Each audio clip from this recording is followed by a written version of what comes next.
ದ್ವೇಷ ಭಾಷೆ ಕಾಯ್ದೆ ವಾಪಸ್ ಪಡೆಯಬೇಕೆಂದು ಬೆಳಗಾವಿಯಲ್ಲಿ ಬಿಜೆಪಿ ಬೃಹತ್ ಪ್ರತಿಭಟನೆ. ಬೆಳಗಾವಿ ಚೆನ್ನಮ್ಮ ವೃತ್ತದಿಂದ ಡಿಸಿ ಕಚೇರಿವರೆಗೆ ಪಾದಯಾತ್ರೆಯನ್ನು ಹಮ್ಮಿಕೊಳ್ಳಲಾಗಿದ್ದು, ದ್ವೇಷ ಭಾಷಣ ಪ್ರತಿಬಂಧಕ ಕಾಯ್ದೆ ಸಂವಿಧಾನದ ವಿರುದ್ಧವಾಗಿರೋ ಕಾಯ್ದೆಯಾಗಿದ್ದು, ನಾಗರಿಕ ಹಕ್ಕುಗಳನ್ನು ಕಿತ್ತುಕೊಳ್ಳುವ ಕೆಲಸವನ್ನ ಕಾಂಗ್ರೆಸ್ ಸರ್ಕಾರ ಮಾಡ್ತಿದೆ. ಕಾಂಗ್ರೆಸ್ ಸರ್ಕಾರ ಅಭಿವ್ಯಕ್ತಿ ಸ್ವಾತಂತ್ರ್ಯ ಕಸಿದುಕೊಳ್ಳುವ ಕೆಲಸವನ್ನ ಮಾಡ್ತಿದೆ. ಸರ್ಕಾರದ ವಿರುದ್ಧ ಮಾತನಾಡೋರ ಬಾಯಿ ಮುಚ್ಚಿಸುವ ಕಾಯ್ದೆಯಾಗಿದೆ.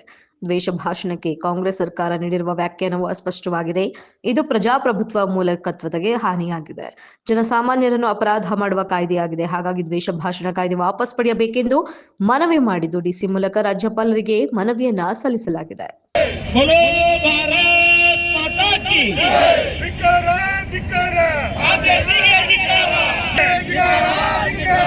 ಮುಖ್ಯಮಂತ್ರಿ ಸಿದ್ದರಾಮಯ್ಯ ಧಿಕ್ಕಾರ ಧಿಕ್ಕಾರ ದ್ವೇಷ ಭಾಷಣ ಮಸೂದೆ ತಂದ ಕಾಂಗ್ರೆಸ್ ಸರ್ಕಾರಕ್ಕೆ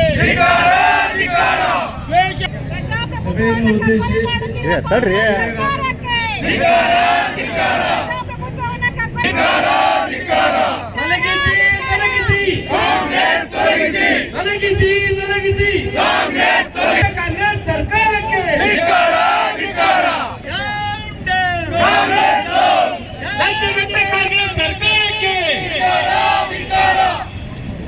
ಕಾನೂನು ಸುವ್ಯವಸ್ಥೆ ಹಾಳು ಮಾಡಿದ ಕಾಂಗ್ರೆಸ್ ಸರ್ಕಾರಕ್ಕೆ,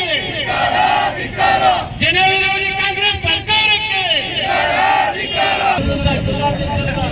ರಾಜು ಕುರ್ಮಿಜಿ ಅವರೇ, ಜಿಲ್ಲಾ ಪದಾಧಿಕಾರಿಗಳೇ, ಕಾರ್ಯಕರ್ತರುಗಳೇ, ಬೆಳಗಾವಿಯಲ್ಲಿ ನಡೆದಂತ ಒಂದು ಅಧಿವೇಶನದಲ್ಲಿ ಮಾಡಿದ್ರು.